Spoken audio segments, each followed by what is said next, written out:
Thank you for that wonderful introduction. Hello, everyone. I'm Nimit Shah. I'm a PhD candidate at Rutgers School of Public Health in the Department of Biostatistics and Epidemiology.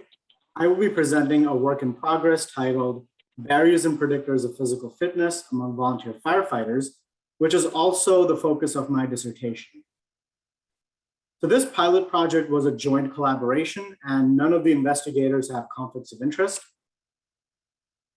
The premise of this presentation is that suboptimal physical fitness can adversely impact the health of firefighters. Suboptimal fitness, including having high BMI and poor cardiorespiratory fitness, can contribute to increased risk of adverse cardiovascular and respiratory events. High BMI is also associated with risk of some lifestyle-related cancers. Additionally, suboptimal fitness can also contribute to increased firefighting-related injuries and decreased job fitness among firefighters. Cardiorespiratory fitness is an indicator of cardiac health. It essentially relates to the ability of the circulatory and respiratory systems to supply oxygen during continuous physical activity. Cardiorespiratory fitness can be measured in metabolic equivalents, or METs.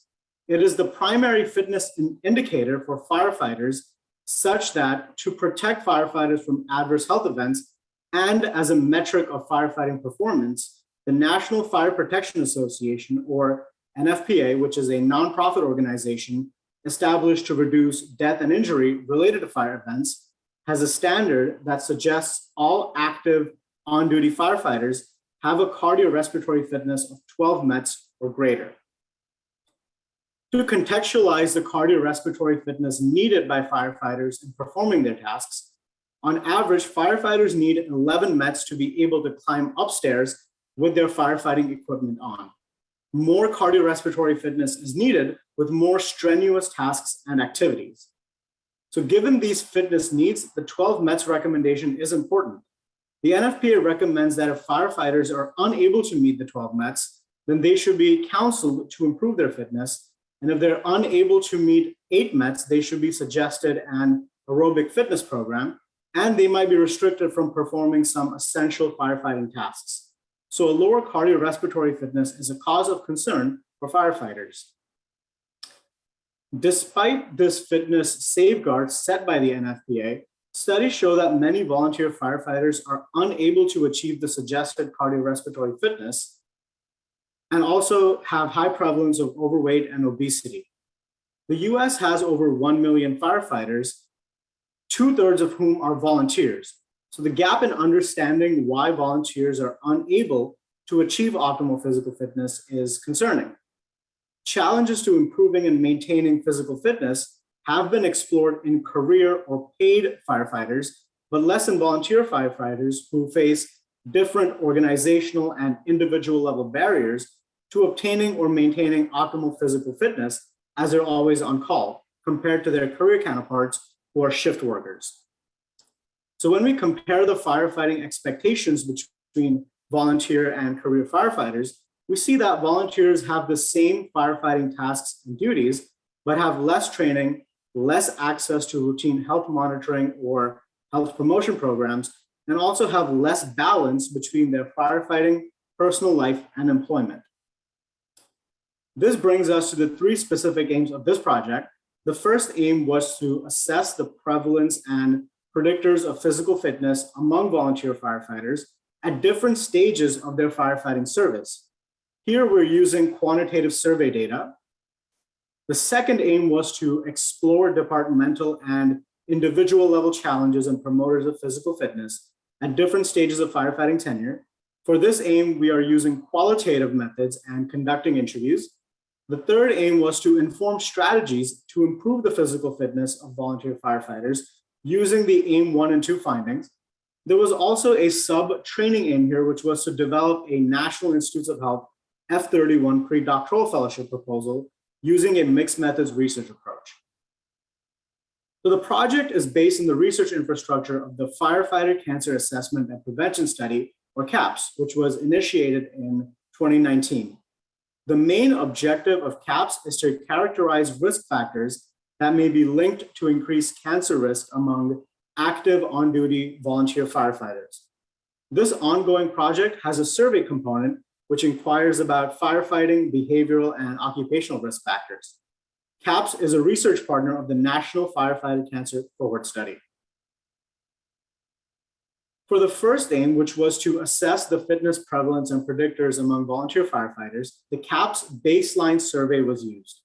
Cardiorespiratory fitness was estimated using a validated non-exercise estimation model, which uses self-reported age, sex, BMI, and physical activity rating. The physical activity rating is an 8-point scale, taking into account the physical activity, intensity, and duration. For fire service characteristics, the interest was primarily in the years of firefighting. For demographics, we focused on education and employment. To assess the predictors of physical fitness by firefighting tenure, we grouped firefighters by their length of firefighting, where we accounted for both volunteer and career firefighting experience.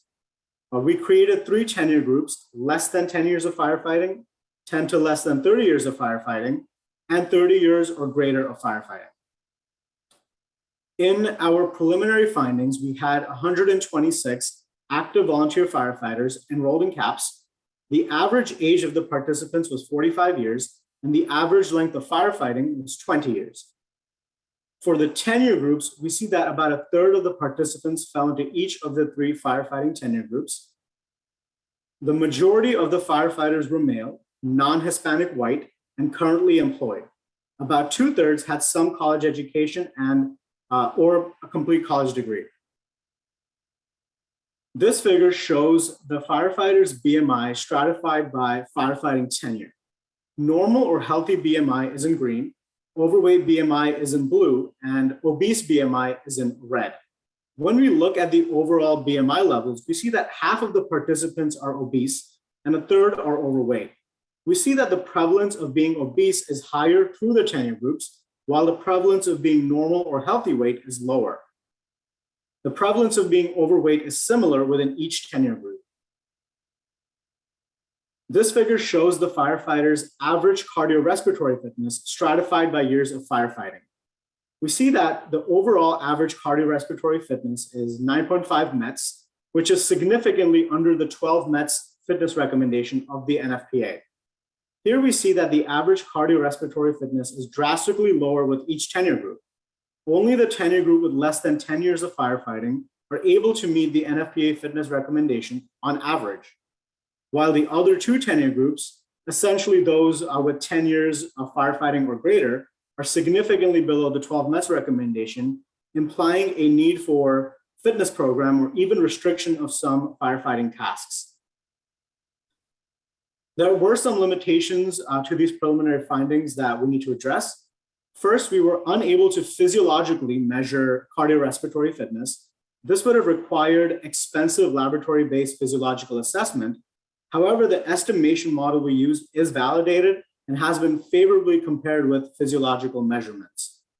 Our sample was not very diverse. We mostly had non-Hispanic white male firefighters. However, this is similar to the makeup of the US Fire Service. Our small sample was limited to 1 large suburban volunteer fire department, which limits generalizability. However, some of these limitations will be addressed as the project progresses forward.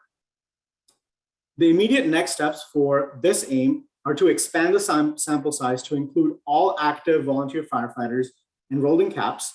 Because more volunteer fire departments will be included, and fire departments can vary in organizational factors and resource availability, we will also be able to assess the effect of these on fitness. We also plan on comparing the physical fitness prevalence and predictors of volunteer firefighters with career firefighters. The second aim of the project is to explore departmental and individual level challenges and promoters of physical fitness at different stages of firefighting tenure. For this aim, we are conducting semi-structured individual and small group interviews among all volunteer firefighters enrolled in CAPS. The interviews are ongoing and participants are sampled according to the same tenure groups as in Aim 1. The questions in the interview are asked in 3 domains. We ask about fire department factors such as available exercise resources and training activities. We ask about individual factors like lifestyle, exercise routines, work-life balance, and also ask about participants' overall perception towards physical fitness with respect to their health and their firefighting. The next steps for this aim are to complete conducting the interviews and then performing thematic analysis with respect to the emerging promoters and barriers of physical fitness among volunteer firefighters. Because AIM 2 is ongoing, AIM 3, which is to inform physical fitness improvement strategies among volunteer firefighters, is also ongoing. However, I had noted that we would develop a NIH F31 predoctoral fellowship proposal, and I'm very excited to share that we were awarded the F31 by the National Heart, Lung, and Blood Institute. The ERC pilot project was foundational for this fellowship. A lot of the next steps discussed will be carried out under this fellowship, such as expanding the sample size, addressing volunteer fire department factors, and comparing volunteer and career firefighters. Just to give you a quick overview, we'll be using a mixed methods convergent study design, which uses results from independent analysis of quantitative CAPS baseline survey data and qualitative interview data among the CAPS participants. And then the findings will be combined for further interpretation and reporting. Here, the objective is to understand how and why firefighting characteristics and health behaviors influence physical fitness among volunteer firefighters. But with that, I conclude my presentation. Thank you so much for your time. Are there any questions?